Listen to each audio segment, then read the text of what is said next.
Hola, buenas tardes a todos. Bienvenidos a todos los asistentes, tanto los que estáis aquí en nuestro salón docente, doctor José María Breva, como a los que estáis y nos seguís desde casa en streaming. Nada, daros la bienvenida a nuestro colegio una vez más, especialmente a los miembros de la Real Academia de Medicina de la Comunidad Valenciana. A mi derecha está su presidenta, la doctora Carmen Leal, y a mi izquierda el doctor Juan Francisco Ascaso, vicesecretario. Yo, sin más, para no quitar más tiempo a los ponentes, le cedo la palabra a doña Carmen Leal. Buenas tardes. Muchas gracias, señora presidenta del Ilustre Colegio de Médicos de Castellón. Para mí es una enorme satisfacción estar hoy aquí y retomar de alguna manera una serie de actividades en común que, aunque hicimos en el pasado varias, la verdad es que habíamos perdido mucho contacto. La pandemia creo que también contribuyó a esta separación, pero me parece que en estos momentos, y gracias sobre todo a la colaboración entre el profesor Ascaso, vicesecretario nuestro, y es Antonio, ¿no?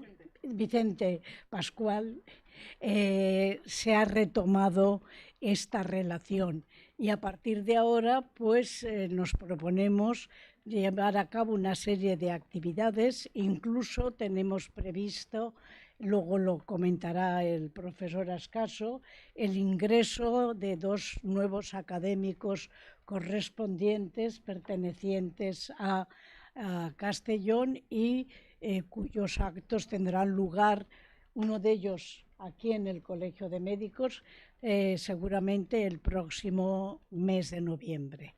Quiero decir que para mí es, como digo, una satisfacción que retomemos esta relación que además siempre fue amistosa y que debe seguir siéndolo.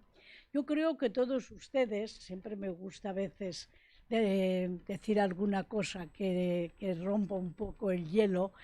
Había una película muy famosa que terminaba diciendo que esto sea el comienzo de una buena amistad. Creo que todos han visto esta película y creo que hoy es el día para decir, espero que esto sea el comienzo de una excelente relación entre la Real Academia de Medicina de la Comunidad Valenciana y el Colegio de Médicos de Castellón, que tiene una presidenta tan joven. Yo digo que tienen la suerte de que no va a pasar como a mí, que estoy ya en los últimos años de mi ejercicio profesional o de mis tareas. Muchas gracias a todos por estar aquí. Muchas gracias, Eva. Y te espero en Valencia en todas las actividades que tengamos. Esperamos contar contigo. Muchas gracias a todos y buenas tardes. Y sin más, yo le paso la palabra al profesor Juan Ascaso, vicesecretario de la Real Academia de Medicina de nuestra comunidad, que va a ser el moderador de la mesa y el que va a ir presentando y dando la palabra a los ponentes que van a actuar. Todos ellos son académicos correspondientes de nuestra academia, por lo tanto hemos traído a los que hemos considerado más adecuados para el tema que hoy nos va a ocupar. Muchas gracias. Juan, cuando quieras, lo dejo en tus manos. Pues gracias, presidentas. Y en esta sesión de colaboración, como ya se ha comentado, entre la Real Academia y el Colegio de Médicos de Castellón, hemos elegido un tema que yo creo tiene una gran importancia en estos momentos. Lo hemos llamado calidad de vida en el envejecimiento.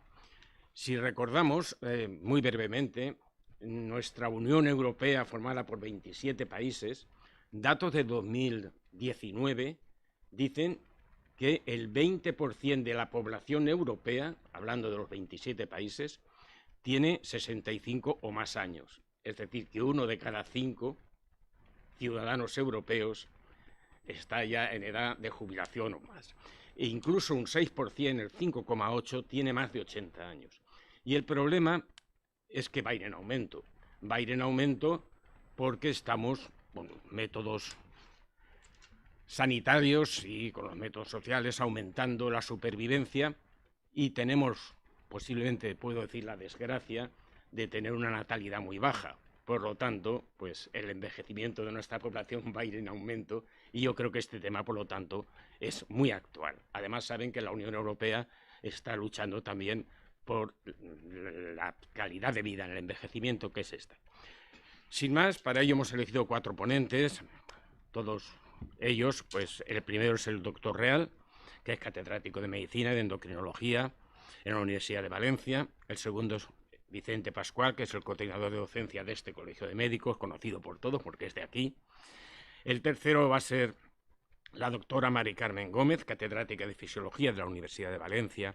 Y el cuarto, el doctor Aguilar, que es profesor titular de Psiquiatría también en la Universidad de Valencia.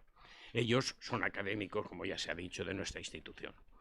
Y sin más, le voy a dar la palabra ya seguido y dejarme para el final las preguntas, todas en conjunto al final de todas las charlas. Sin más, empezamos ya con la dieta mediterránea. Doctor Real. ¿La pondrán desde allá? Ah, no, tú desde... ¿Está ahí el ordenador?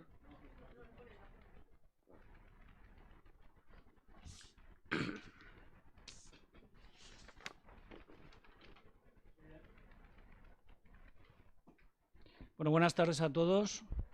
Muchísimas gracias a la Real Academia de Medicina de la Comunidad Valenciana y al Ilustre Colegio Oficial de Médicos de Castellón por su amable invitación para hablar de este tema. En primer lugar, claro, el tema es que es un tema que está tan, entre comillas, trillado, que yo realmente no sabía muy bien cómo enfocarlo en 15 minutos, puesto que de dieta mediterránea, como saben, se ha hablado por activa, por pasiva, en la televisión, en los programas sociales, culturales, en medicina, en fin, es un tema muy relevante. Entonces voy a tratar de enfocarlo de una forma general y con algunos aspectos que quizá a lo mejor pueden ser sorprendentes para ustedes y por tanto tratar un poco de actualizar este tema que es muy relevante porque la dieta mediterránea y más que la dieta, el patrón de alimentación mediterráneo o, como acabaré, el estilo o el beneficio mediterráneo tiene un enorme impacto sobre la calidad de vida y sobre la longevidad y sobre el envejecimiento. A ver. No pasa. Ah, que va un poco. Bueno, va un poco con retraso. Este es un poco el índice que yo quería comentarles. Haré una breve introducción a la historia y al concepto, y eso nos llevará a hablar sobre las características de la dieta mediterránea, porque yo creo que no se entiende muy bien, y cuando se habla de dieta mediterránea se mete en un cajón muchísimos aspectos que si nosotros lo arrastramos desde la historia hasta la actualidad podremos entender la alimentación o el patrón de alimentación mediterráneo. Luego, evidentemente, hablaré del impacto que tiene este patrón de alimentación sobre la salud, especialmente sobre la salud cardiovascular, y ahí tengo que hablar del Predimed, que ustedes lo conocen, pero que es muy relevante, porque precisamente se hizo en España. Y luego quiero también comentarles cuál es la situación actual de la dieta mediterránea, porque realmente los datos no son muy buenos y no estamos haciendo ese patrón de alimentación. Y eso va a traer consecuencias en el futuro para nuestra población. Y hay un aspecto para mí que es muy importante, que es el impacto medioambiental que puede tener el patrón de alimentación. Bueno, ahora le he dado al revés, perdón. Bien, en cuanto a la historia, tenemos que remontarnos, por ejemplo, a Grecia y a Roma para entender ese patrón de alimentación. Entonces, cuando nosotros vamos hacia atrás, veremos que hay documentación e incluso, como ven aquí, suficientes datos para conocer cómo se comía ya en esa época, en ese entorno mediterráneo. Entonces, la base de la alimentación, como ven, era el pan, o sea, los cereales, el aceite de oliva, las frutas y el vino. Eso es un patrón que se tiene y se va a ir arrastrando históricamente. Después hay otras influencias, especialmente como ven bajo todo Egipto, Mesopotamia, Palestina, que lo que va a aportar son sobre todo legumbres, vegetales y nuevas frutas. Hay un impacto muy relevante que no debemos olvidar, que es nuestra historia y nuestra conexión, especialmente con los países árabes, pero también con el Imperio Otomano y con Turquía. Como ven aquí, lo más relevante son los aspectos culinarios y sobre todo las especias. Luego, evidentemente, ahí nosotros jugamos un papel, que es en el descubrimiento de América, y entonces, como ven, hay una interacción muy importante entre este nuevo continente, la zona mediterránea, con ya el aporte de gran cantidad de alimentos que ya ahora identificamos como propios de la dieta mediterránea, que es especialmente el tomate, luego volveré ahí, especias, la patata, más frutas, legumbres.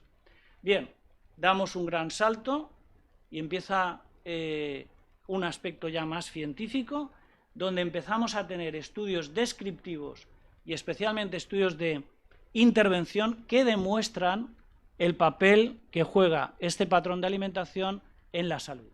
Entonces, ahí ya tenemos evidencias científicas, ya no es datos observacionales, sino vamos a tener evidencias científicas del papel que va a jugar este patrón de alimentación. Pero hay un peligro, y el peligro es lo que ven bajo, la globalización. El problema de los patrones de alimentación es que antes, como ven, históricamente ha tenido que pasar una gran cantidad de tiempo y siglos para que existan estas interacciones culturales y de alimentos. Ahora, la globalización va a impactar drásticamente sobre la dieta mediterránea. Y nos la jugamos. Es decir, tenemos, como ahora verán al final de la conferencia, les quiero trasladar que hay que preservar ese bien cultural que tenemos. Y, por tanto, cuidado con la globalización y el impacto que va a suponer diferentes formas de comer sobre ese patrón que de alguna manera sería el gol estándar de la calidad, como luego les voy a mostrar en la salud. Bien, seguimos con concepto, con historia.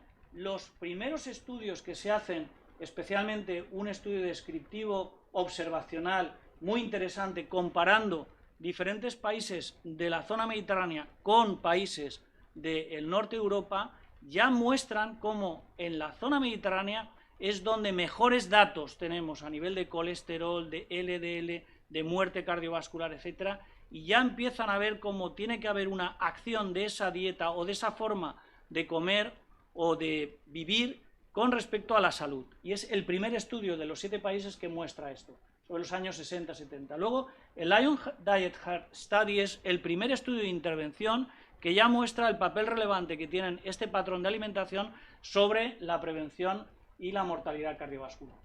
Pero, insisto, no es una dieta, es una comida como experiencia social. Entonces no debemos olvidar eso, no tenemos que hablar de dieta mediterránea, tenemos que hablar de un patrón de alimentación, de un concepto mucho más global. Y de hecho, la UNESCO en el 2010 define todo este entorno mediterráneo, toda esta forma de ser, de comer, como un bien intangible cultural humano, y por eso tenemos que preservarlo. Y además, la última definición que les traigo, yo creo que lo que hablamos como dieta mediterránea en realidad es un sistema cultural, histórico y social que hemos ido heredando durante todos estos siglos, lo que les he ido mostrando someramente, y en realidad es el estilo de vida de las gentes que viven en todo este entorno mediterráneo. ¿De acuerdo? Entonces tenemos que ver un poco eso con esa perspectiva. Entonces, pero realmente ahora en la actualidad, en estos últimos 50 años, ¿qué es la dieta mediterránea? O sea, ¿qué comemos en ese entorno? Porque ha cambiado durante todos esos siglos y donde ha habido todas esas interacciones o influencias. Entonces, fíjense, aquí hay un metaanálisis donde vamos a estudiar 11 estudios de diferentes poblaciones del entorno mediterráneo, 15 en concreto, durante 46 años, qué es lo que se ha comido, qué es lo que se come. Entonces, como ven, cuantitativamente lo más importante son, por un lado, el pan y los cereales, o sea, seguimos arrastrando esa historia como principio, ya vieron que Grecia y Roma ya hacían eso. Luego, muy importante también en cuanto a cantidad, seguimos arrastrando frutas y frutos secos, como ven ahí, y especialmente ya cualitativamente el aceite de oliva y el pescado. Entonces, esto sería un poco el descriptivo de lo que es esa dieta o ese patrón en cuanto a las ingestas. Esto ha permitido que se haga, igual que tenemos una pirámide sobre lo que es la dieta o las recomendaciones dietéticas, se ha hecho una pirámide sobre lo que es la dieta mediterránea. Entonces, como ven, en esta pirámide se incluye, y es muy importante, luego se hablará de esto, de la actividad física, del descanso, de la convivencia, de todos los aspectos sociales y culturales, como ven, que sería la base de la pirámide, y después, lo que sustenta en cuanto a la alimentación de esa pirámide, como ven, son especialmente las frutas, las verduras, los cereales y el aceite de oliva virgen. Si subimos un poco más, seguimos ampliando a más verduras, más frutas, y fíjense cómo al final los lácteos, prácticamente en todo el entorno mediterráneo, no se toma leche, sino realmente derivados de la leche, especialmente quesos, sobre todo yogur, y estas formas de poder tomar estos derivados. Luego, en siguiente escalón, pescados, pero también carnes, como ven, pero quedarían ya al final las carnes, los fiambres de alguna forma y los dulces. Esta sería la pirámide que recomendamos. Por tanto, esa es la base de la alimentación y describiría lo que es la dieta en sí mediterránea. Bien, pasamos ya a la siguiente parte de la conferencia, que sería, ¿esto tiene impacto en cuanto a la salud? Pues claro que tiene impacto. Ya, de alguna manera, los primeros estudios observacionales algo nos estaban indicando, como el 7 países, etcétera, pero indudablemente hay un estudio que es muy relevante, porque además nos sentimos que es nuestro, porque es un estudio español, entonces hay que defenderlo, yo creo, y además está muy bien diseñado, donde realmente ellos lo que demuestran es que, comparando a una dieta libre, que hace una parte de la rama de intervención, frente a una dieta donde se introduce aceite de oliva virgen, más otra rama que se introducen frutos secos, y un patrón de ingesta mediterráneo, y ahí lo tienen, se les recomienda a los pacientes hacer ese patrón de dieta, esa pirámide que les he comentado, y lo que ellos buscan es ver si las personas que han sido expuestas durante ese tiempo a ese patrón de alimentación tienen menos episodios cardiovasculares mayores al final del estudio. Entonces, el objetivo primario del estudio es ver si realmente impacta ese patrón de alimentación en la salud cardiovascular. Y es tan relevante que se publicó, como ven, en el New England, y claro que impacta.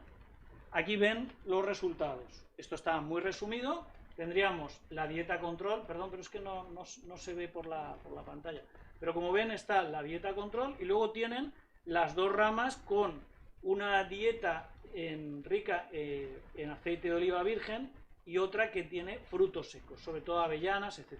Entonces, como ven, ya desde prácticamente el primer año de exposición se separan las curvas en cuanto a mortalidad y a morbilidad cardiovascular.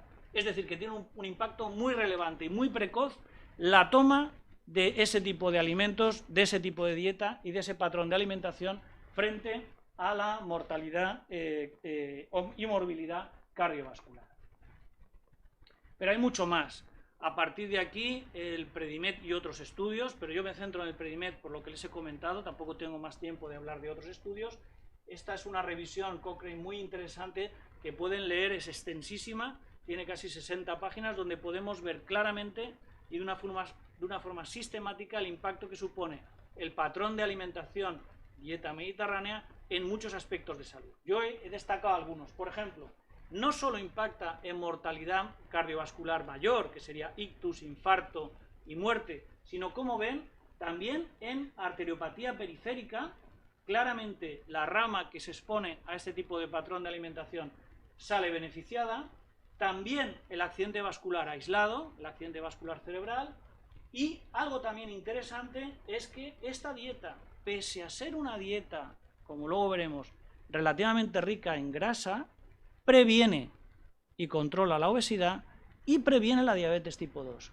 y la insulinresistencia. Esto es muy interesante porque hay un debate siempre, especialmente en las escuelas en Estados Unidos, entre la dieta tipo mediterráneo y las dietas tipo asiático, que hay dos escuelas ahí de nutrición muy importantes que intentan que su población lleve este tipo de dietas. Hay mucho miedo en Estados Unidos a dietas ricas en grasa por el problema de obesidad que tienen. Bien, aquí les he mostrado un conjunto de estudios donde vemos los efectos sobre parámetros antropométricos y metabólicos del patrón de dieta mediterránea. Entonces, como ven, lo he resaltado en lo que es el peso, el índice de masa corporal, el perímetro de cintura, todo eso hay un beneficio, incluso con la definición de síndrome metabólico, en aquellos sujetos que llevan este patrón de alimentación. Hay un beneficio claro. Segundo, la presión arterial baja también, todos los parámetros metabólicos de glucosa, insulina, resistencia a la insulina, como ven, mejoran frente a la dieta control, y también los patrones lipídicos mejoran frente a esta dieta control. Por tanto, de alguna manera aquí lo que vemos es que el patrón de alimentación dieta mediterránea mejora aspectos relevantes antropométricos y metabólicos, y esto lógicamente está influyendo en lo que han visto, en la mortalidad cardiovascular. Pero hay más. No puedo traerles todos los estudios que tenemos, especialmente también hay estudios muchos de intervención, porque no se pueden hacer en humanos, algunos aspectos en animales de experimentación, etcétera.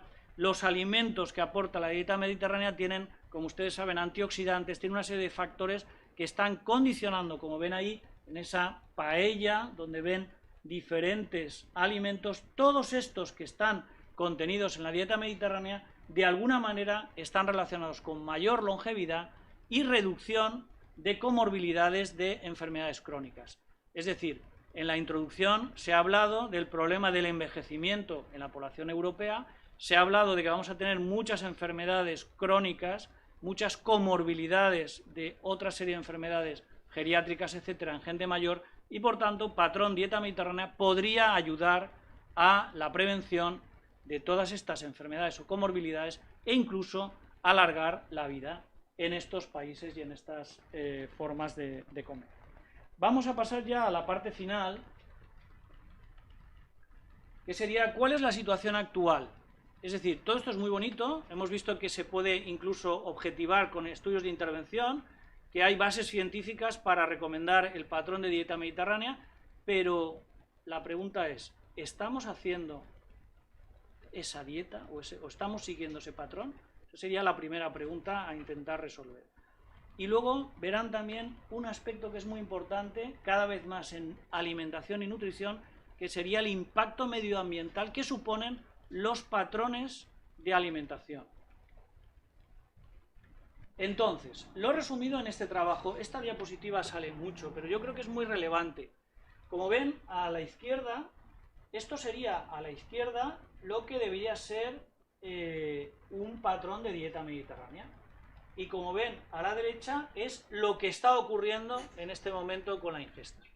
Entonces, como ven, está totalmente desvirtuado esa pirámide, donde la base tendría que ser frutas, verduras, legumbres, aceite, cereales, pues todo esto se está un poco haciendo más pequeño, y en cambio están creciendo arriba elementos que no deberían estar. Por ejemplo, una toma excesiva de lácteos, por ejemplo, como ven arriba, excesiva cantidad de dulces, de procesados, también crece, como ven, y luego haré hincapié, la carne.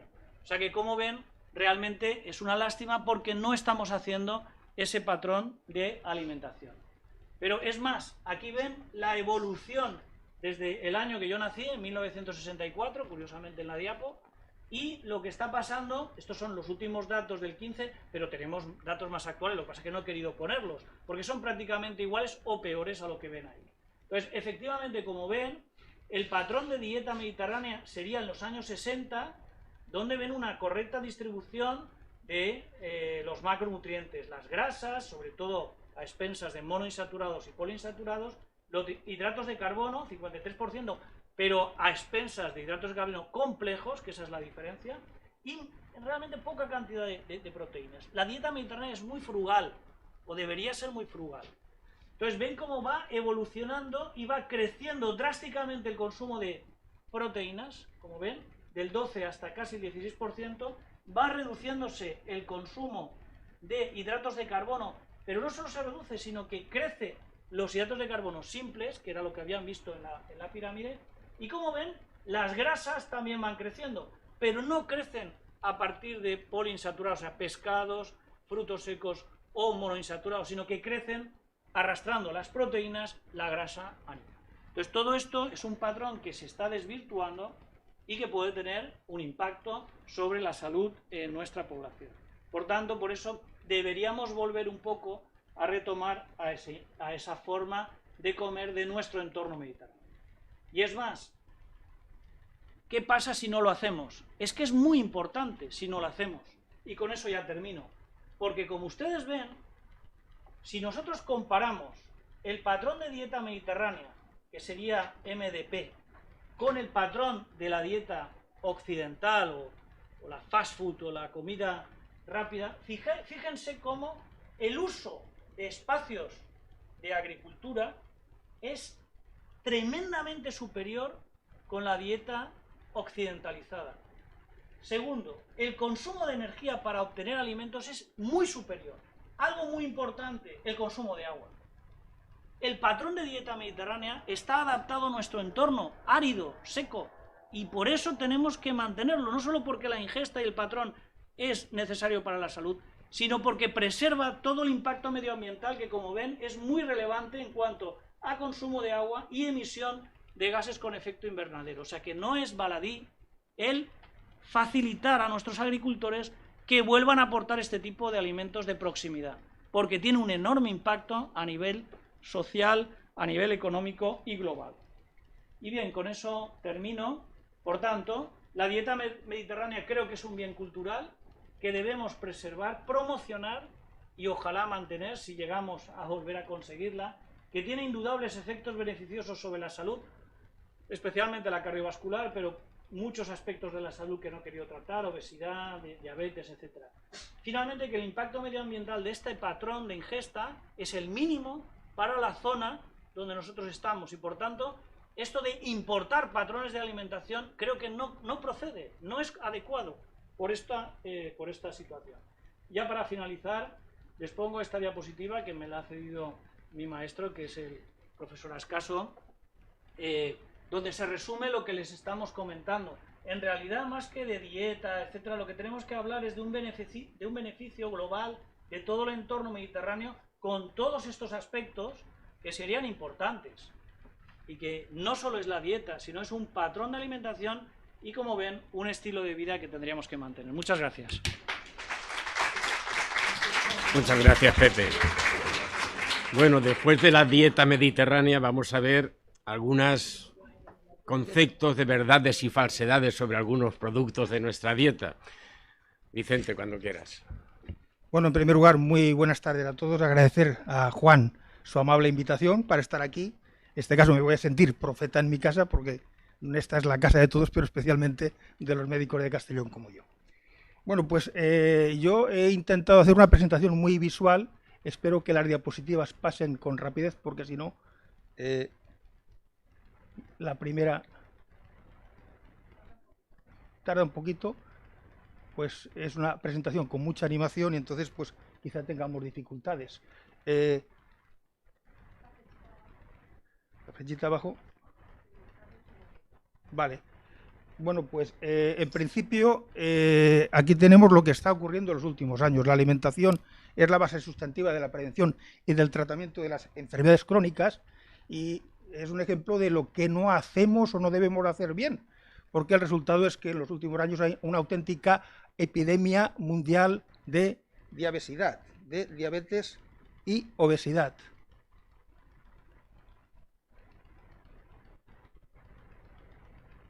Me está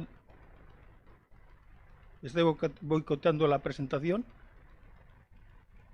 Si te digo que lo pases tú, ¿es posible?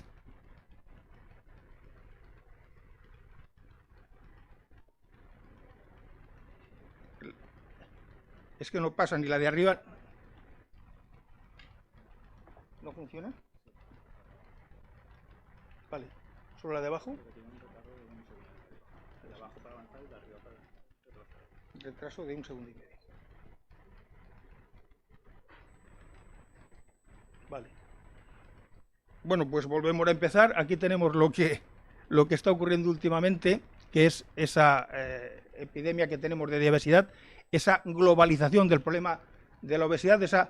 Ese problema lo tenemos en todo el mundo y es interesante unas consideraciones previas, ¿no? Entre esa interacción entre lo que es el genoma y la expresión fenotípica. El genoma, las aportaciones de la familia y el ambiente. Esto queda de manifiesto en la siguiente diapositiva, en una población como son los indios Pima en Estados Unidos. Los indios Pima norteamericanos tienen la más alta prevalencia de diabetes tipo 2 junto a alguna isla del Océano Pacífico y viven en la parte de Arizona lindante con la frontera mexicana, ¿no? Y hay otro grupo étnico, los indios Pima mexicanos, que con idéntica dotación genética tienen una prevalencia de diabetes tipo 2 francamente menor. O sea que tenemos idéntico o similar genotipo con una expresión fenotípica absolutamente diferente. ¿Esto a qué es debido? Pues, en primer lugar, lógicamente, los indios Pima norteamericanos viven subsidiados en las reservas de Arizona por el gobierno norteamericano, mientras que los indios Pimas mexicanos tienen que ganarse el pan con el sudor de su frente, hacen actividad física y comen lo que les da la tierra. Estos dos modelos dietéticos hacen que una dotación genética que indudablemente está predispuesta a la diabetes tenga una expresión fenotípica totalmente diferente entre los mexicanos y los indios Pima de Estados Unidos. Vamos a hablar entonces de mitos y realidades de la alimentación. La primera cuestión que tenemos que abordar es, yo creo que está respondido en la presentación anterior. ¿Es mejor la dieta con poco aceite? Esto se ha comparado. Ya lo hemos visto en el estudio Predimed. Se comparaba dos modelos de alimentación. Un modelo mediterráneo, rico en grasa, alegre, con mayor palatabilidad, frente a un modelo que es el que preconizaban los americanos y el que hemos hecho y recomendado durante tanto tiempo nosotros, que es una dieta más baja en grasa, ¿no? ¿Qué es lo que ha ocurrido? Pues que el modelo mediterráneo, rico en frutos secos, en el aceite de oliva virgen, es capaz de reducir la mortalidad cardiovascular. Recientemente, y estos son datos de este año, este grupo español, un estudio que ha durado 20 años, los investigadores me dijeron que lo suyo ha costado la financiación, el estudio CardioPrep. Esto se ha publicado en una revista de impacto a nivel internacional, el Lancet, ha demostrado esa dieta mediterránea rica en aceite de oliva virgen ser capaz de reducir la mortalidad cardiovascular. Si en el estudio Predimed eran pacientes diabéticos, en pacientes con prevención primaria, que no habían tenido el evento, aquí eran gente que había tenido infarto. A un grupo se les dio esa dieta recomendada por los americanos, esa dieta baja en grasa, y a otro grupo la dieta mediterránea. ¿Qué ocurrió? Se morían menos los que seguían esa dieta alegre, rica en grasa, esa dieta palatable tan nuestra como es la dieta mediterránea. Esto es ¿por qué? El aceite de oliva no es tan solo rico en ácidos grasos monoinsaturados, en el ácido oleico, tiene otros antioxidantes como la oleuropeína o el hidrotirosol, que son capaces de modular factores inflamatorios a nivel del páncreas y del hígado, modular la microbiota, incrementando el bifidobacterium. En definitiva, esa dieta, ese aceite de oliva, es una joya que tenemos que preservar. Esto es lo que transcribimos en un documento que publicamos en cuanto a recomendaciones dietéticas en prevención. Esto está reciente publicado en la revista de la Sociedad Española de Arteriosclerosis ahora hace unos meses, y decimos que el aceite de oliva virgen es la grasa culinaria por excelencia que debemos utilizar para el aliño y, ¿por qué no?, para la fritura. O sea que hay que aplicarse el cuento y consumir aceite de oliva virgen, que es la base sustantiva de la alimentación mediterránea. Esto lo hemos dicho también muchas veces, bueno, pues mejor a la plancha o a la brasa que frito, ¿no? Esto lo hemos interiorizado muchas veces. Como toda afirmación, cualquier verdad es relativa, a lo mejor es una mentira, ¿no? Entonces, vamos a ver qué es lo que ocurre. Evidentemente, los fritos si aquí tenemos lo que ocurre con el sofrito. El sofrito es una salsa típica del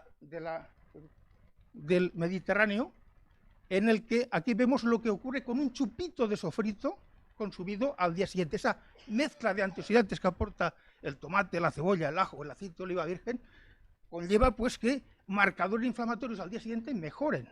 Esto lo hemos transcrito en las recomendaciones dietéticas siguiendo la definición del sofrito que hace el estudio Predimed.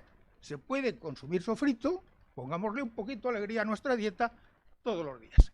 Cuando hacemos sofrito no me estoy refiriendo, lógicamente, a un sofrito de carne, sino sofrito fundamentalmente vegetal, en el que el tomate, el ajo, la cebolla, el puerro aportan diferentes antioxidantes que de forma sinérgica hacen que la calidad de nuestra dieta sea mejor. O sea que esto ha sido transcrito actualmente un poco, si se dice que si el sofrito es el responsable de la longevidad de nuestra área mediterránea. Esa paradoja que se dice hispanoamericana, ¿no? Y lo atribuye al sofrito. Esto por lo que hemos visto que los fritos pues quizás no son tan malos como pensábamos. Y las brasas y la carne a la plancha, pues démonos cuenta, estos son en pacientes diabéticos en los que parece que el mayor consumo de carne, eso está claro, no es bueno. Pero si la carne está muy hecha, parece que el riesgo es mayor de diabetes tipo 2. O sea que a un diabético tipo 2, si se tiene que hacer, a un diabético tipo 2, y yo creo que a la población en general, esa carne muy hecha, esa carne chamuscadita, parece que va ligada a un mayor riesgo. ¿Por qué es debido a ese mayor riesgo? Porque aparecen estos compuestos volátiles, estos benzopirenos, estas aminas aromáticas heterocíclicas, que son responsables de que se incremente el riesgo de diabetes, pero ojo, se incrementa también el riesgo de cáncer. Con lo cual, cuidado con las barbacoas, cuidado con la cocción a elevadas temperaturas, porque se producen estos compuestos que pueden ser potencialmente cancerígenos.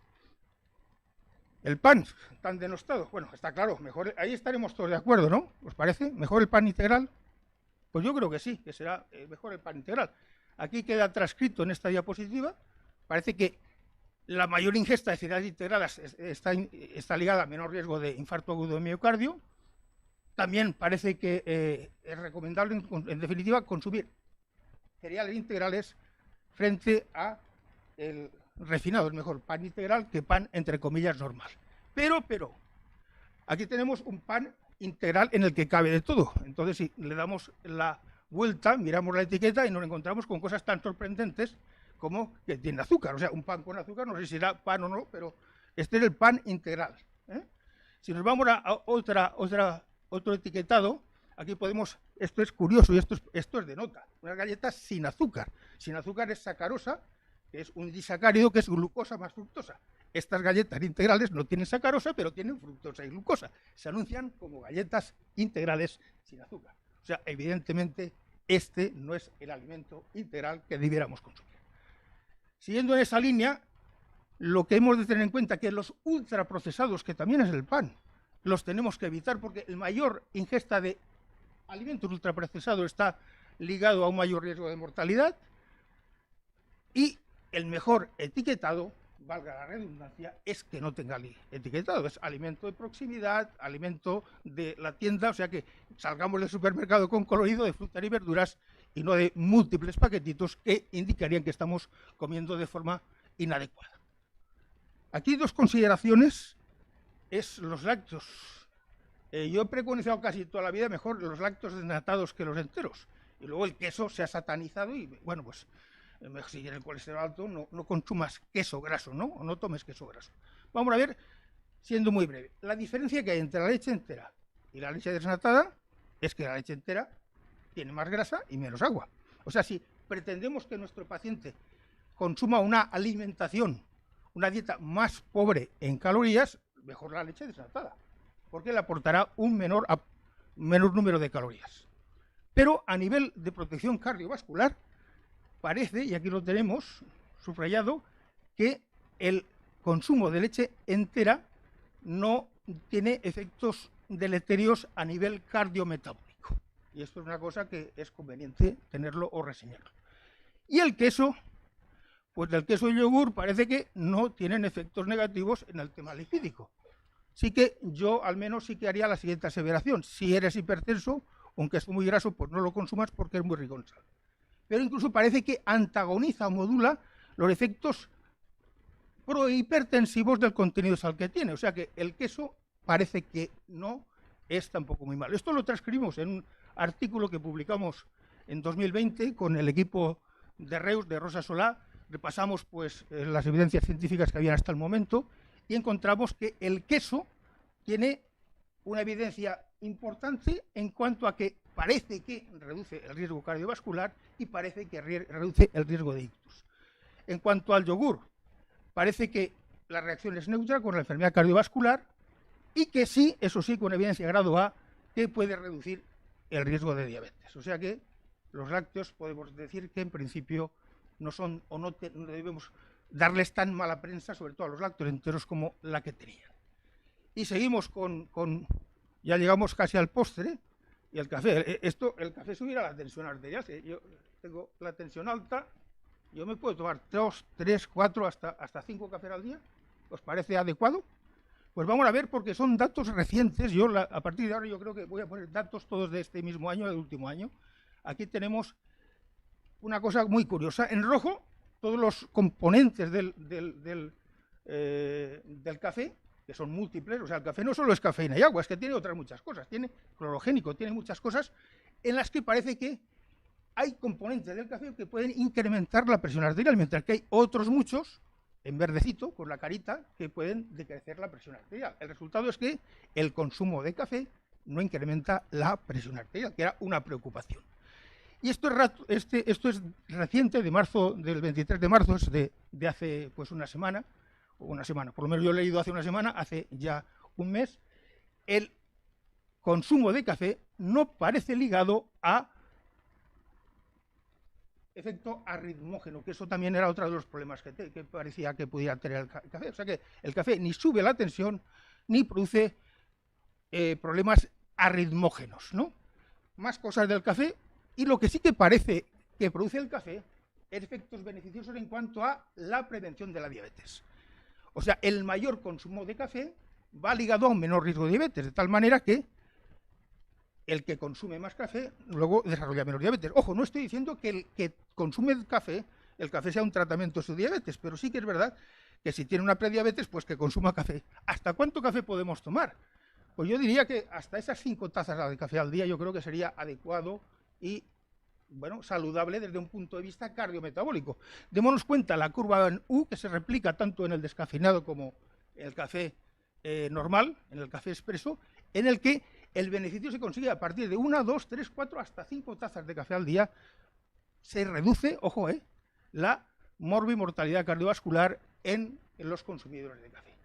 Café sin azúcar es bueno para la diabetes, es bueno porque tiene una menor tanto mortalidad total como mortalidad cardiovascular. Entonces, aquí tenemos, ¿qué le ponemos al café? Porque hemos quedado que azúcar no. ¿Y la sacarina? ¿Qué me decís de la sacarina? Yo llevo 30 años tomando sacarina y parece que ahora va a ser que no es tan buena como pensábamos, ¿no? Pues estos son los datos de 2019 en el que se viene a decir que quizá esos aditivos, esos edulcorantes artificiales parece que no sean tan buenos y que pueden ir ligados a un mayor riesgo de ictus, de enfermedad coronaria, cardiopatía isquémica e incluso de todas las causas de mortalidad. Estamos hablando de edulcorantes artificiales. Estamos hablando de la Coca-Cola, bueno, de la cola cero o de los refrescos con edulcorantes añadidos. Y esto está publicado ahora en el 28 de febrero, pues más de lo mismo. Está claro que las bebidas azucaradas no son buenas, pero las bebidas con edulcorantes artificiales que creíamos que eran inocuas, pues tampoco. Y este es el último trabajo que tenemos, es del eritriol. Aquí vamos la diapositiva anterior. Que parece que ese edulcorante artificial va ligado a un mayor riesgo. Esto se lo podemos encontrar en grandes superficies como sustitutivo, entre comillas, sano del azúcar. Y si vemos, esto se divide por cuartiles, y si nos damos cuenta, en el cuartil inferior tenemos un riesgo importante de enfermedad cardiovascular. O sea que los edulcorantes artificiales vemos que no son tan inocuos como creíamos o pensábamos. Y lo peor de esto es que esto lo encontramos en alimentos, entre comillas, sanos, en por ejemplo, aguas edulcoradas con saborizantes. ¿Y por qué ocurre esto? Parece que tiene un efecto protrombótico que hace poco recomendable, y esto sí que es relativamente novedoso, la utilidad de estos edulcorantes artificiales añadidos. Y bueno, aquí queda bastante patente en esta revisión también de ahora de 19 de abril, en el que en la línea de arriba veis los edulcorantes artificiales como salen bastante bien mal parados tanto en la mortalidad cardiovascular como en la mortalidad total. En cambio, en verde tenemos el café y tenemos el té y por supuesto también tenemos el agua, que es un alimento, no es la bebida ideal junto al café y al té. Incluso el consumo de más de 5 vasos al día, pues parece que tiene un factor protector. Para ver café, té, agua y edulcorantes artificiales que creíamos que eran inocuos, bebidas con edulcorantes artificiales a cola cero, esas pues mejor que no. Y esto es un poquito el resumen, ¿no? Quiero un poco volver a la charla que nos ha dado con anterioridad Pepe. La mejor aquí es también en el British Medical Journal ahora mismo, esto es de también hace 15 días, se desgranan pormenorizadamente las dietas, entre comillas, de más o menos moda, y se ven los beneficios que cada una de ellas aporta. Fijaos en la parte de arriba, no entro en detalles, en verde tenemos la dieta mediterránea. Preservemos esa joya rica en grasa, rica en frutas, rica en verduras de nuestra alimentación, cuando va justo el mundo al contrario. O sea, tenemos cada día más burgers, más kebabs, pero los bares tradicionales, el guiso hecho con mimo, con parsimonia, pues desafortunadamente quizá lo estamos perdiendo. Y estamos acabando la dieta mediterránea, dieta con colorido, de frutas, de verduras, esos coloridos, esa dieta que dicen los americanos arcoíris, yo diría la dieta de proximidad. Y entonces vamos a hacer caso a este refrán español, fruta y camino diario para ser un centenario. Y seguro que si hacemos todo esto nos podremos conservar durante mucho tiempo, y estamos hablando de envejecimiento saludable, yo creo que será lo ideal el seguir estas pautas. Muchas gracias. Gracias, Vicente. Bueno, hemos visto la dieta y ahora vamos a ver otro de los factores fundamentales para mantener un buen estado de salud y un envejecimiento saludable, que es el ejercicio. Adelante, Carmen. Muchas gracias. Bueno, muy buenas tardes a todos. A mí me gustaría empezar dando las gracias a las dos instituciones, a la Real Academia de Medicina de la Comunidad Valenciana, Colegio de Médicos de Castellón, a sus presidentas, y al doctor Ascaso por invitarme a participar en esta jornada, junto con Vicente, con Eduardo y con Pepe. Yo le voy a dar una orientación, una pincelada un poquito más básica a la presentación, un poquito menos clínica. Os voy a hablar de sarcopenia y ejercicio físico, de envejecimiento muscular y cómo podemos retrasar ese envejecimiento a través del ejercicio físico. Y también cómo, a través del ejercicio físico como modelo, hemos podido describir un nuevo mecanismo de reparación del músculo esquelético que pensamos que va a ser ¿grito un poquito más o me acerco un poquito más? Sí, pues ahora mejor.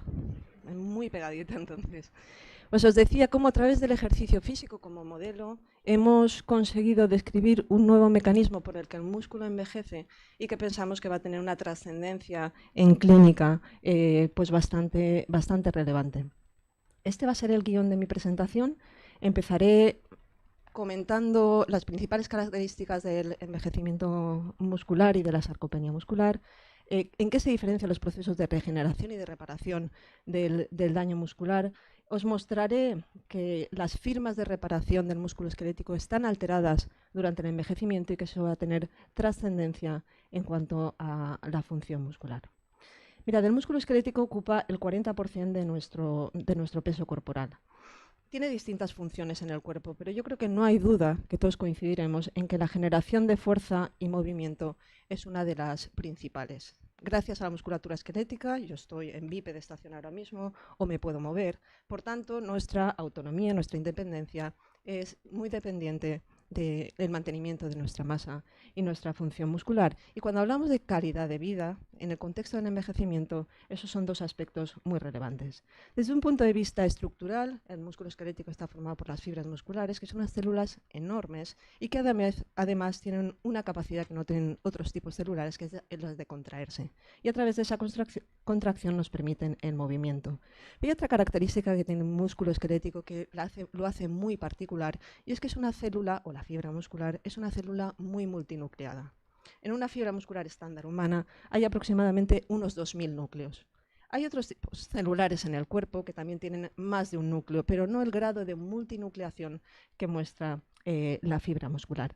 Entre esos núcleos podemos distinguir los núcleos posmitóticos o los mionúcleos y luego una población muy particular de células que se denominan las células satélite y son las células madre musculares. Son un tipo celular, como he dicho, escaso en el músculo esquelético, que perdemos durante el envejecimiento y por tanto la capacidad de reparar o de regenerar el daño muscular va a estar muy condicionada.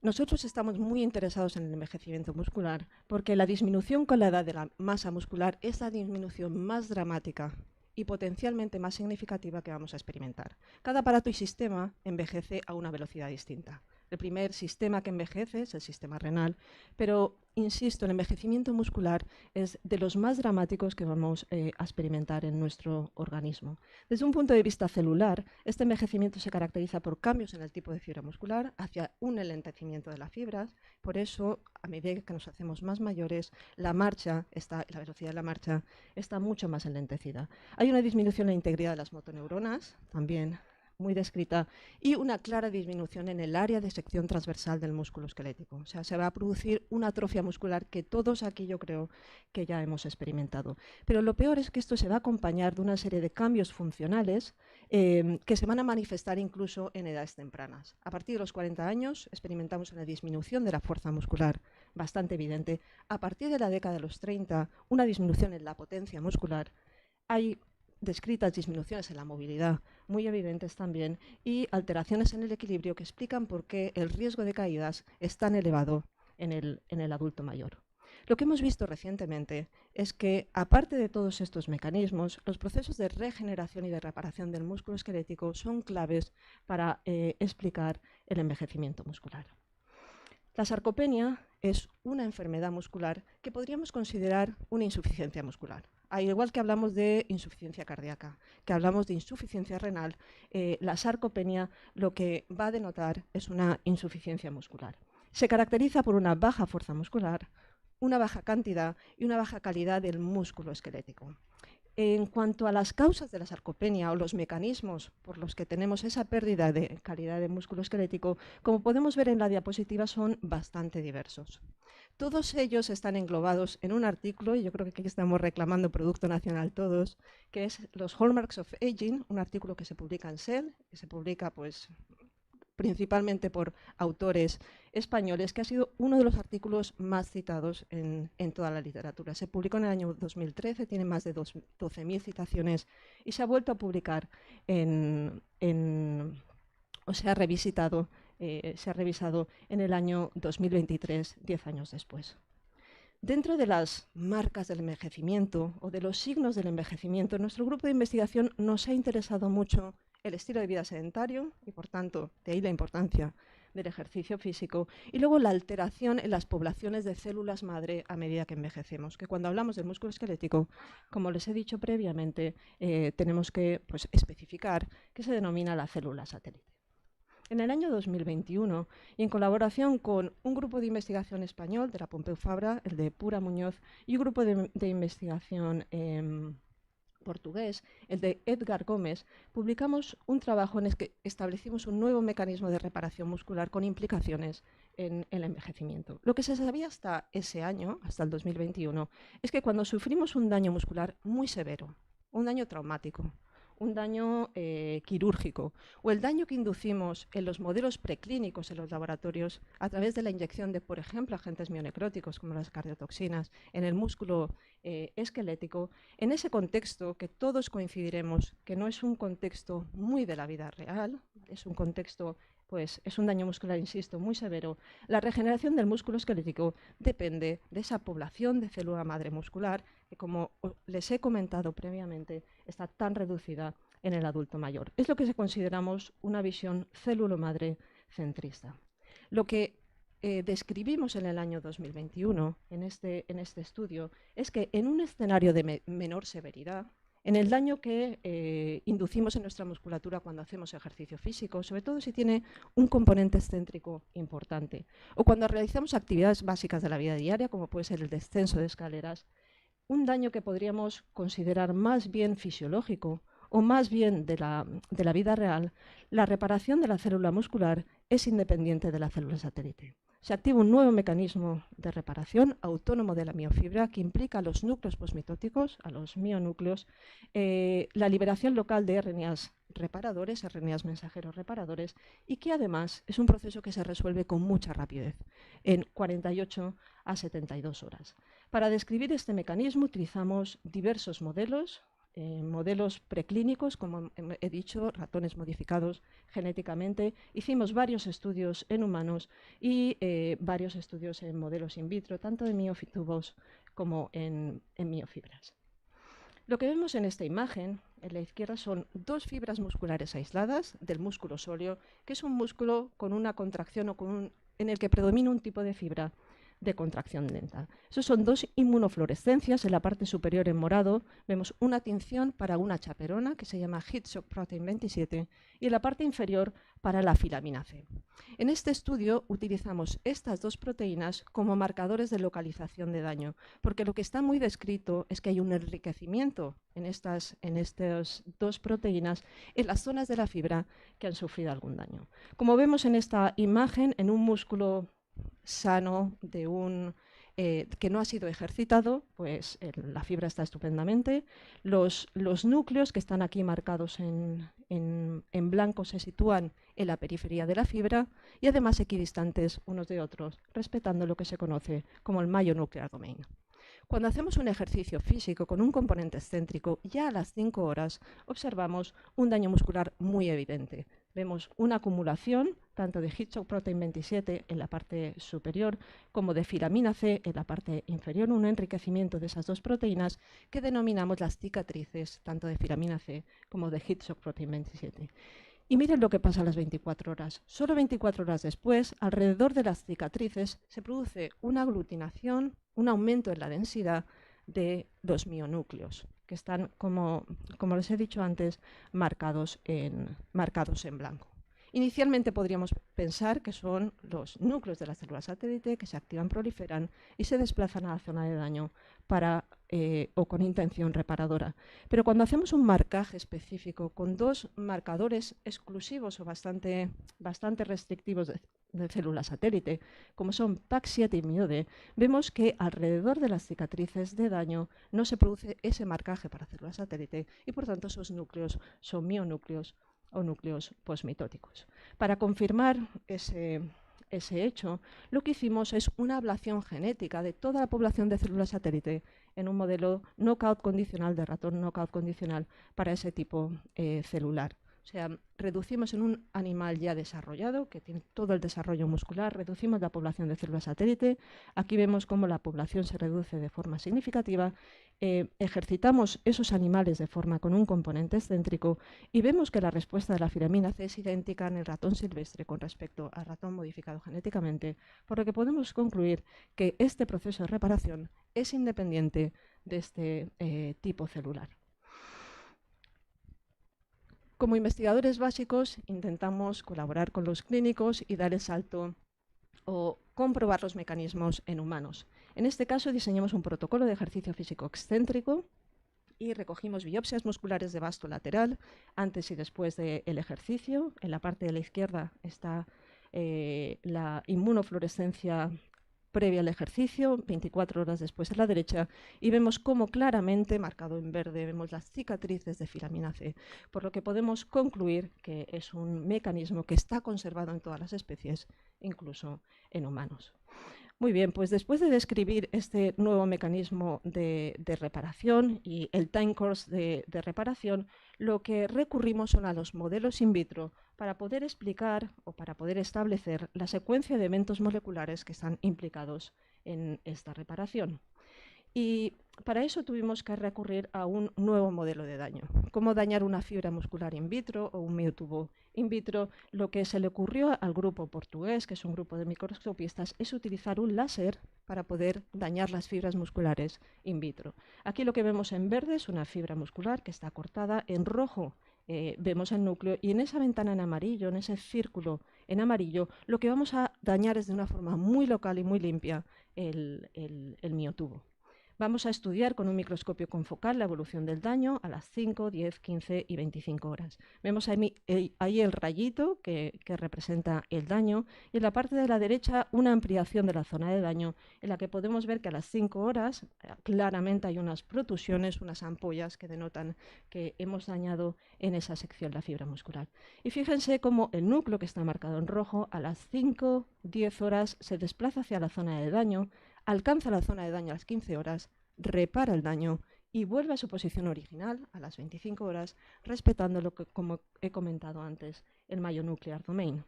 Hicimos una cuantificación del número de miotubos que tenían núcleos en migración, y como pueden ver aquí, un 73% de los miotubos dañados muestran núcleos en migración 5 horas después del daño.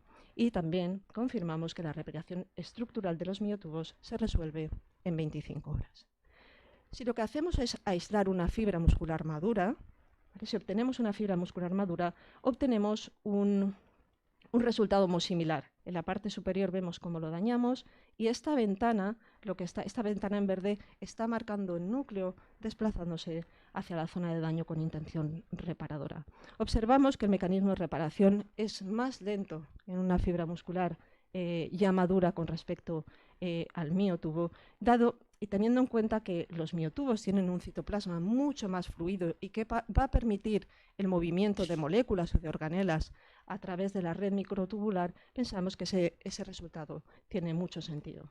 Aquí podemos ver un vídeo en la siguiente diapositiva del núcleo desplazándose hacia la zona de daño. Es un vídeo acelerado, es un vídeo de varios días en el que podemos observar. Voy a ver si se puede volver a... Voy a ver si veis cómo se desplaza hacia la zona de daño con intención reparadora.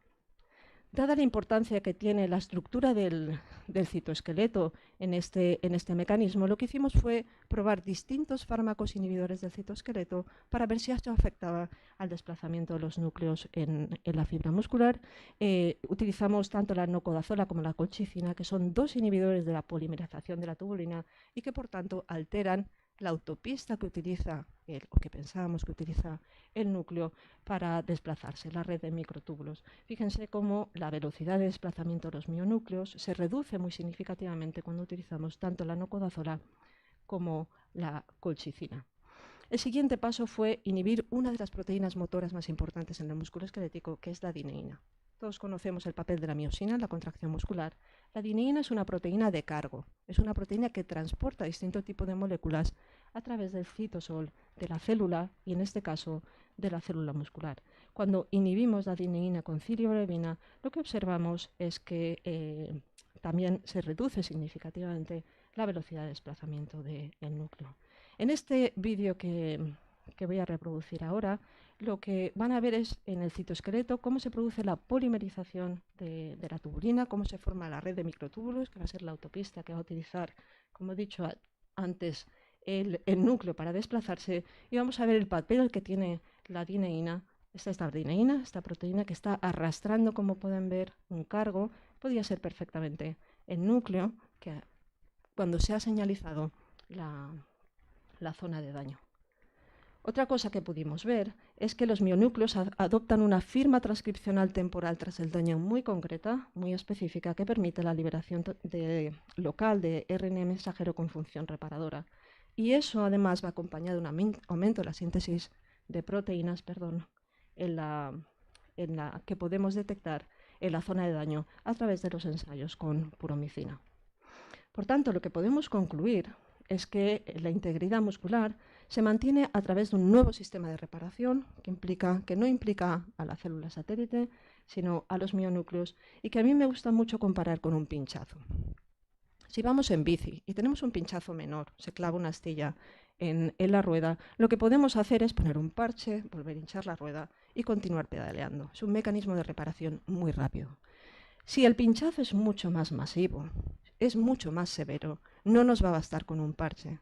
Vamos a necesitar llevar la rueda al taller y eso va a requerir un tiempo para que pues el técnico del taller nos repare la rueda. En este caso, en el caso de la izquierda, tendríamos que implicar un tipo celular algo más complejo, como es el de las células satélite. Lo más interesante es que pensamos que este nuevo mecanismo de reparación va a ser importante no solo en el ámbito de la medicina del deporte, la traumatología, sino también en el envejecimiento. Porque en un estudio que hemos hecho recogiendo muestras de biopsias musculares desde los 15 años de edad hasta los 99 años de edad, en un rango amplio de sujetos, hemos detectado una presencia crónica de esta firma de reparación. Esas cicatrices de vitamina C que están marcadas en rojo en el grupo que pone OLD, aparecen en adultos mayores en condiciones basales, sin ni siquiera haber hecho un ejercicio con un componente excéntrico importante, y está ausente en los músculos de los jóvenes. Consideramos que esto va a ampliar la investigación en el campo del envejecimiento muscular o de la sarcopenia muscular mucho, y además tenemos la esperanza que los programas de intervención con ejercicio, que los programas con los que trabajamos con los adultos mayores puedan reducir esa presencia crónica de firmas de reparación en la musculatura esquelética. Concretamente, nosotros trabajamos con programas de ejercicio personalizados,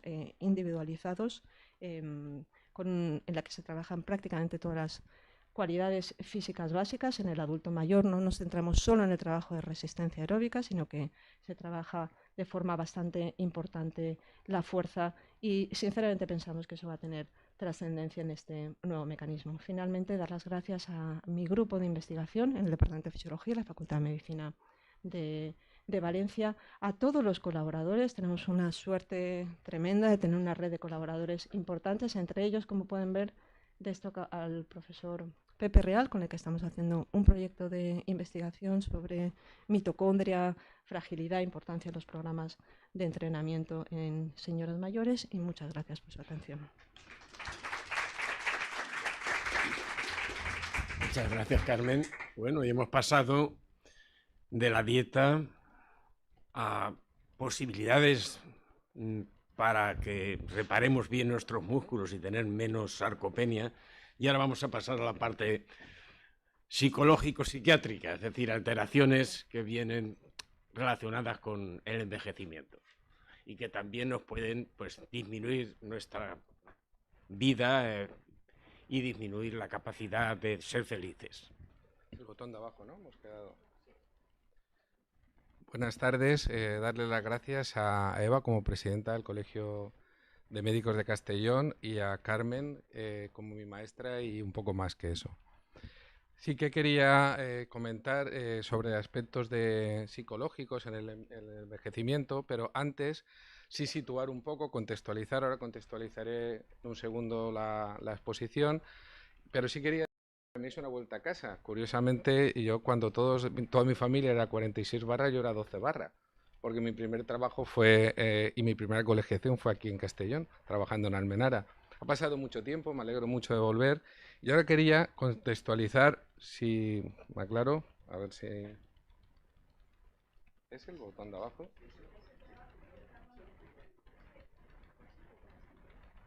Puede ser. Espera un poco. El de abajo es este, ¿no? ¿Es este? Ah, el de abajo. El de la bombilla. Este. Ahora sí. Muchas gracias, Carmen. Ahora sí. Sí, hay que tener muchos cuidados aquí. Muy bien. Muchas trampas, efectivamente. Sí, para contextualizar la presentación, creo que es importante hablar de los retos de las personas mayores. Después entraré en lo que es la psicopatología o, digamos, los aspectos más importantes desde el punto de vista psiquiátrico del envejecimiento. Y la tercera parte, antes de llegar a las conclusiones, será plantear una serie de oportunidades para el futuro, ¿no? Voy a hacer una presentación que creo que es un poco, en algunos aspectos, dura, ¿no? O crítica, quizás, ¿no? Y entonces, bueno, al final plantearé algunas posibles soluciones en ese sentido. La persona mayor, en realidad, se enfrenta a diferentes retos, ¿no? Quizás estos primeros retos, los sociales y los éticos, a veces pasan desapercibidos, pero hablamos de una sociedad donde hay un sobreenvejecimiento y donde luego sacaré algún trabajo, ¿no? Y les presentaré sobre, con una, creo yo, una alta prevalencia, ¿no? Sobre abusos, ¿no? De diferentes tipos.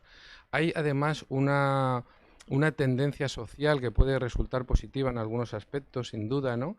Pero que personalmente me preocupa en otros, ¿no? Por ejemplo, en el aspecto de cómo están diseñadas las ciudades, lo que estamos avanzando a lo mejor en términos de bicicletas y de patinetes que van por las aceras, tampoco queda tan claro que eso sea la mejor opción, ni que las ciudades, tal y como se están desarrollando en este momento, sean demasiado amigables para nuestros mayores y pronto para mí, que también me considero ya cerca de los 65 años, ¿no? Entonces, claro, no solo es eso, ¿no? No solo es la distribución y las diferentes normativas que puedan haber en una ciudad, que pueden ser discutibles si no se considera el factor edad, sino también la propia sociedad.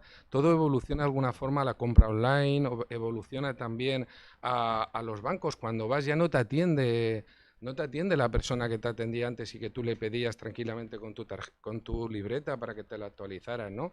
Ahora tienes que ir a un cajero o tienes que hacer la declaración de renta por vía telemática, la firma digital, el Bizum, las tarjetas. En realidad tenemos un reto delante que desde ese punto de vista sí que quería ponerlo en valor, ¿no? Desde el punto de vista fisiológico, dada la presentación excelente y sorprendente, Carmen, que ha hecho, que luego te preguntaré. El primero que te quiero preguntar es si hay que hacer ejercicio o no, porque estoy todavía impactado con el tema del ejercicio, pero sí que es verdad que, tal y como ha expresado toda la parte de fragilidad, no voy a enterrar mucho, ¿no? Pero sí que haré alguna diapositiva. Y sí, luego otros retos que también creo que son importantes, como los retos a nivel clínico, ¿no? A nivel, digamos, médico-quirúrgico, no tanto desde el punto de vista psiquiátrico, nos encontramos con paradojas que creo que todos nos hemos dado cuenta en algún momento, ¿no? Precisamente cuando peor eliminamos los fármacos es cuando más polimedicados estamos. Si nos referimos, por ejemplo, a los ensayos clínicos, es curioso que en muchos ensayos clínicos, por ejemplo, estudios pivotales, no se incorpora a las personas mayores, o cuando se pretende analizar los fármacos y aparecen, no se ha considerado el factor edad, si hay que hacer alguna modificación, todo eso queda excluido, ¿no? Luego presentaré un trabajo en ese sentido que a mí me parece también preocupante. Y por último, una ligera puntuación sobre temas de depresión y suicidio y de todo lo que supone la patología psiquiátrica como tal. De los abusos, en realidad os voy a presentar como temas, como puntos de reflexión. No voy a profundizar demasiado, pero sí que me gustaría que nos fuéramos quedando con algunas ideas, ¿no?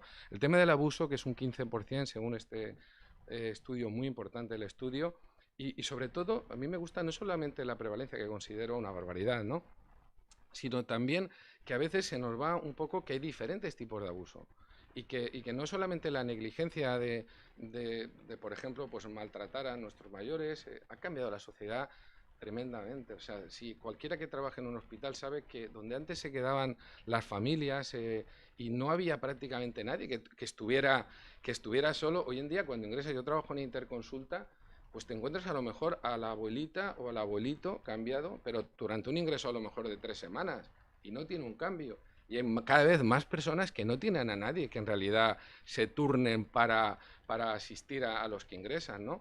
Pero es que además hay abusos económicos, hay abusos físicos, hay abusos de todo tipo, psicológico, y ese dato me parece un dato de importancia. De la desigualdad social, solamente quería comentar que no es café para todos, que en realidad España es muy grande y que hay zonas de España que están con mayor problema sobre el envejecimiento que otras, pero que esa gráfica en realidad tampoco corresponde con las pensiones medias. hay una serie de comunidades autónomas que tienen unas pensiones más altas que otras. Nosotros no estamos especialmente favorecidos en ese sentido. Yo creo que cuando se habla de España y se habla de las personas mayores, también hay que empezar a aceptar el reto de que no es exactamente igual una persona que viva en el País Vasco o en Asturias a una persona, por ejemplo, que viva en Extremadura o Galicia. Estos datos están un poquito desfasados en el sentido que son datos que me preocupé de ir mirando plan de salud, plan de prevención de salud mental comunidad por comunidad, y de ahí va sacando los datos. Es verdad que con la pandemia se ha mejorado un poco. Simplemente quería que vierais, hacer una pequeña reflexión de nuestros recursos, que son los que vamos a utilizar para tratar la salud mental de nuestros mayores y el resto, pero nuestros mayores tienen una gran prevalencia de patología en ese sentido, por la depresión, suicidio, etcétera, que ahora comentaré, van a tener muchos menos recursos. Van a tener la mitad o la tercera parte en recursos de, sobre todo, enfermería y trabajo social, a lo mejor, y psicología, que ahora ha mejorado algo, pero todavía estamos por detrás. Quiero decir que si comparamos, por ejemplo, los recursos que puede tener Navarra o el País Vasco con la Comunidad Valenciana, la cosa cambia mucho, ¿no? De la fragilidad os decía que después de la presentación de Carmen no quería entrar demasiado, pero sí que también se ha nombrado en otro momento, una presentación anterior, todo lo que supone los cambios fisiopatológicos. Hablaba del envejecimiento renal, pero no solamente es el renal, el muscular, en fin, una serie de envejecimientos que lo llevamos en nuestro propio código genético y que al final nos puede dar unos niveles de mayor o menor fragilidad que vamos a considerar también, ¿no?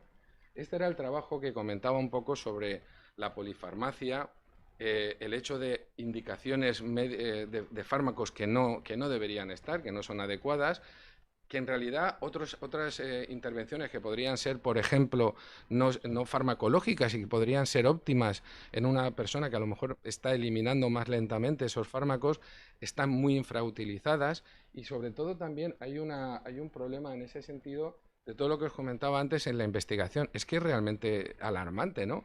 Que donde más se necesita saber qué efectos secundarios va a tener un fármaco, se excluyen del estudio, ¿no? Pues claro, es una situación llamativa.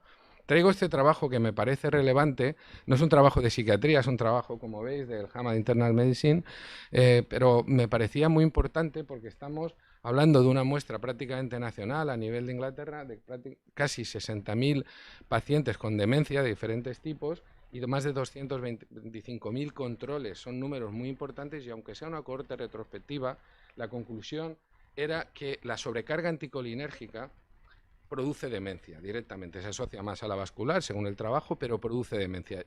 Evidentemente no es una situación, no es un ensayo clínico, es un nivel de evidencia un poco más bajo, pero es una muestra muy grande, y yo creo que deberíamos estar ya un poco con la alarma de que esa sobrecarga que a veces vemos en un paciente anciano que tiene el tratamiento de miga, el tratamiento de la urológico, el tratamiento de los antidepresivos nuestros, el tratamiento si lleva algún antiepiléptico, los antihistamínicos, las benzodiazepinas, todo eso al final suma, y todo parece ser, o los datos indican, que no solamente va a tener un impacto sobre la memoria a corto plazo, sino que puede estar produciendo demencia. Creo que el fenómeno de la sobrecarga anticolinérgica nos da una opción para plantear algo que tampoco vemos mucho, que son los ensayos de discontinuación. Es que necesitamos ensayos que nos digan cómo quitamos los fármacos, no solamente cómo ponemos, donde ya se ha excluido a los pacientes mayores, sino cómo quitamos, porque nos vamos a encontrar, todos los compañeros que trabajamos en cualquier ámbito, nos vamos a encontrar con la necesidad más bien de quitar muchas veces que de poner. Del delirium tampoco quiero entrar mucho porque es un galimatías. Directamente, si nos vamos a la literatura, se nos dice hasta que los antipsicóticos no están indicados. Antipsicóticos que ponemos sistemáticamente en el delirium, quitando el alcohólico, en un hospital. Ahora mismo no hay ni acuerdo, pero sí que es verdad que además hay un tema de fondo. Se habla de tratamientos restrictivos y se nos mira a los psiquiatras, pero en realidad el problema ético que yo entiendo de mayor gravedad en un hospital es que hay, porque nosotros al final en psiquiatría viene una comisión que incluye el forense, el secretario y el juez o la jueza, vienen y evalúan cada caso, pero en el resto del hospital, y hablo de las salas de traumatología, de cirugía, etcétera, se sujetan a muchas personas o damos tratamientos restrictivos de tipo farmacológico sin esa supervisión por parte de la justicia. Eso es un problema que está ahí. De la situación de los trastornos psiquiátricos, y entro ya, hay muchos trastornos psiquiátricos fundamentalmente son afectivos, yo creo que eso a nadie se nos escapa, pero tienen una cosa en común que quería destacar, las pérdidas. Se nos acumulan las pérdidas a esa edad y en ese entorno de pérdidas es donde aparece la patología nuestra. Y sí que quería dar unas pinceladas sobre la depresión y el suicidio de los mayores, porque se puede ver en esa gráfica, en la parte de arriba, si veis, que además cada vez la parte de arriba se va a ir como la pirámide esta de la dieta, pero en cuanto a la parte de la población, ¿no? Si lo veis ahí más rojo, porque es verdad que las patologías, a lo mejor en gente más joven, pues tienes otro tipo de patologías, de trastorno de conducta alimentaria o de esquizofrenia, incluso de este tipo de patologías, pero los muy mayores, en las personas mayores, lo que más vamos a tener es depresión y ansiedad. Y si lo vemos en términos, a veces resulta un poco confusa cuando te sacan una gráfica de digamos, de las depresiones, porque parece que en la edad media hay más depresiones. En la edad media hay más depresiones, o la edad de 50, 60 años hay más depresiones, pero la prevalencia en la población anciana es mucho mayor, es la más alta en cuanto a depresión de todas las edades, ¿no? Este gráfico ya demuestra en el INE esta situación. Del suicidio, que es un tema que a mí me apasiona, me parece muy duro, pero lo podemos dejar sobre todo para final. Sí que he traído alguna pincelada. Esta es una gráfica de elaboración propia en la que se ve pues que vamos y subimos y bajamos prácticamente, pero desde luego después de la pandemia más bien hemos subido un poco. Es decir, es un reto que a pesar de todos los esfuerzos que se están haciendo, lo tenemos ahí. Y la siguiente diapositiva fue una de las diapositivas que más me han impactado a mí, la saco del Plan de Prevención de Suicidio de la Comunidad Valenciana. Yo cuando no participé en la elaboración del plan, pero sí me lo leí, y cuando me lo leí llega esta gráfica me impresionó. Me impresionó porque si lo veis en los mayores de 79 años, sobre todo en los hombres y también en las mujeres, pero sobre todo en los hombres, los varones, triplican las tasas de suicidio del resto de la población. Es verdad que en términos numéricos absolutos, como hay menos, vamos a encontrar menos suicidios, pero porcentualmente la prevalencia, la tasa de suicidio respecto a esa parte de la población es tremenda, ¿no? Entonces, claro, eso era el 2015, me lo planteé y me miré los diferentes años, era lo mismo, miré diferentes comunidades autónomas, era lo mismo, y entonces nos fuimos, ya animé a algún otro friki de estas cosas, de las estadísticas, y nos fuimos a mirar la base de datos de la OMS y también Eurostat, ¿no? Y a partir de esa situación publicamos en una revista de alto impacto de psicogeriatría, la de más impacto en realidad, publicamos este trabajo. Ahí lo que hacíamos era una tasa, lo que sacábamos es una ratio de la tasa de suicidio de ese país dividida por la tasa de suicidio media. Esos son datos de Eurostat, ¿eh? Esos datos están cogidos, están en la red y están bajados y están trabajados, ¿no? Y entonces lo que mirábamos era digamos, el riesgo relativo del suicida mayor de 85 años respecto a la tasa de suicidio de su país. Y los colores de rojos están hacia abajo, no están hacia arriba, están hacia el Mediterráneo. Nosotros hemos tenido un cambio social en el Mediterráneo, esa ya es una hipótesis, pero en ese trabajo relacionábamos esas tasas de suicidio con indicadores sociales, porque claro, no olvidemos que no vamos a entrar mucho en la parte económica, cuánto dinero tienen nuestros mayores en las pensiones y cuánto vale una residencia, por ejemplo. Si te encuentras entre la situación de pagar 2.500 euros en una residencia y tener 1.000 o 900 o 800 de pensión o menos, que hay en algunos casos, y tu familia no es la familia de hace 50 años en España, a lo mejor es una hipótesis, pero había algunos datos dentro de ese análisis que hacíamos que sugerían ese dato y lo publicamos en esa revista. ¿Qué tenemos en el futuro? No era una parte crítica, pero también creo que hay que dar soluciones, o por lo menos apuntar, ¿no?, hacia donde uno piensa que pueden solucionarse las cosas. Creo que es fundamental que las ciudades tengan el concepto de edad, que sean age-friendly, porque si no son age-friendly, al final la gente que de alguna forma está gobernando o grupos de presión, pues te llevan a ciudades que están muy bien, que son ciudades más sanas, que son ciudades más ecológicas y que esos valores son muy importantes. Pero tenemos una población que es importante también considerar. Y si tú tienes a personas que van con la bici por las aceras, tienes un problema. Tienes un problema muy importante si eres una persona de 85 años. Y es así. Y con los patinetes eléctricos pasa lo mismo, ¿no? En fin, de la situación, de la otra opción que planteo es que se pueden desarrollar programas específicos. Ahí es una foto en la que estamos trabajando sobre un proyecto que es un proyecto europeo, que no vamos a entrar, pero que a partir desde hace 3 años en la Comunidad Valenciana Y en Andalucía y en Galicia hemos empezado a incorporarnos a este proyecto y estamos haciendo intervenciones de prevención del suicidio con médicos de familia, que por cierto soy amigo y compañero obviamente de Rafa Mora y que participa también en este proyecto, y que la idea es que, bueno, yo le animo a Rafa a que nos vengamos aquí a trabajar igual que estamos comenzando en el departamento del clínico, pues venir a trabajar lo que correspondería, pues me imagino que a la zona de ellas del provincial, o en fin, como ya estime Rafa. Ahora viene una diapositiva, solo que es un producto del trabajo que estamos haciendo en la Alianza Valenciana. Simplemente hemos generado pues una serie de teléfonos, simplemente las pongo en ese sentido, porque dentro de la prevención creo que es importante la información. Entonces, estamos utilizando pues unos folletos, y en las presentaciones trabajamos con teléfonos para que las personas que puedan tener una crisis suicida sepan a dónde tienen que referirse, ¿no? Como conclusiones, decir que hay retos, porque hay particularidades de la persona mayor. Creo que también hay situaciones específicas, como puede ser el suicidio o la depresión en la persona mayor, que creo que merece la pena abordar específicamente. Y como propuestas para el futuro, creo que hay un planteamiento sociopolítico, podríamos llamarlo de alguna forma, o por lo menos socioético también, y luego un planteamiento de programas específicos. Yo en la parte de ensayos clínicos me llega un poco lejos, pero creo que los ensayos de discontinuación también puede ser una situación importante. Cuando yo era residente, voy a acabar con esta diapositiva, cuando yo era residente me impactó mucho esta charla, que Carmen la recordará porque tiene una memoria privilegiada. Estábamos en Murcia en el 92, yo llevaba un año de residencia y tuve el placer de escuchar a Juan José Barcia Goyanes hablar del envejecimiento. Un maestro como era el profesor Barcia te deja muy impactado. Yo entonces era además muy joven, estaba en mi segundo año, y dio una charla de cuando el sol se vuelve amarillo, y lo que venía a decir el profesor Barcia, padre del Barcia que conocí yo, del profesor Barcia que conocí en Murcia, lo que venía a decir es que estaba indignado.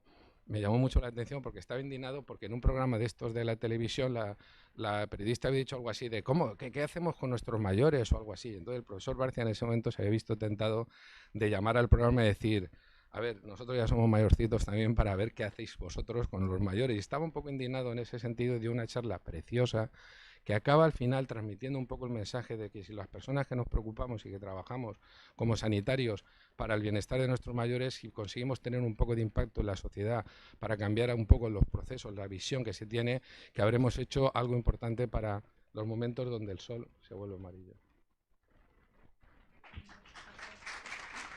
No te bajes, no te bajes. Subir.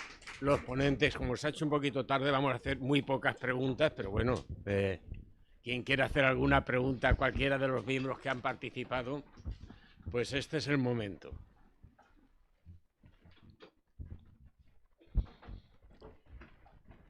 Tú querías hacer una pregunta sobre el ejercicio. Sí, quería hacer una pregunta sobre el ejercicio a Carmen, si se me permite. Claro. Se te permite. Me ha generado dudas sobre el ejercicio.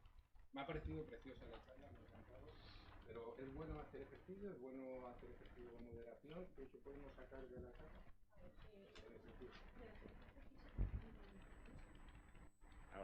Ahora, yo ejercicio físico cuanto más mejor. ¿De acuerdo? Pero es verdad, yo se lo digo mucho a mis alumnos de fisiología, el ejercicio físico es un estrés mecánico, es un estrés metabólico, es un estrés térmico para las células y concretamente para la célula muscular. O sea, el ejercicio físico, al generar ese estrés, genera una adaptación y la célula está, pues eso, mucho más dispuesta tras la sesión de ejercicio para recibir un estrés mayor. Aquello de nada es veneno, todo es veneno de Paracelso, es el efecto hormético de las sustancias, esa es la base del ejercicio. Nosotros lo comparamos también con la vacunación. Cuando tú, pues eso, inoculas un virus atenuado, lo que quieres es que una célula responda mejor frente a una agresión posterior. Esa es la base de la adaptación al entrenamiento. Por tanto, ¿hay daño muscular asociado al ejercicio? La respuesta es sí, pero lo que hace la célula es adaptarse a él. ¿Alguna pregunta del público que quiera hacer a cualquiera de los miembros? Sí, ahí tenemos una pregunta. Bien, a mí lo del ejercicio físico siempre me ha llamado la atención. Me ha gustado lo que has dicho, que la gente envejece a partir de los 40 años. Y es que yo eso ya lo pensaba cuando tenía 30 y ahora que tengo unos cuantos más lo sigo pensando. Entonces el problema para mí, es una opinión, es que la gente deja de jugar cuando se hace adulto. Y yo voy 8 o 10 veces al año al gimnasio, pero allí veo gente que lo que hacen son series para desarrollar este músculo que me toca hoy y el otro mañana y el otro la semana que viene. Pero se ha perdido la capacidad de los ejercicios combinados que desarrollan todo grupos musculares y sinergias y al mismo tiempo favorecen el equilibrio y la coordinación, como sería, por ejemplo, saltar a la cuerda u otros juegos que se hacen. Entonces yo creo que cuando uno empieza a hacerse mayor, aparte de hacer ejercicio físico de lo que estás especializado, tiene que hacer otros ejercicios combinados que mejoren la coordinación de los grupos musculares, la fuerza y el equilibrio.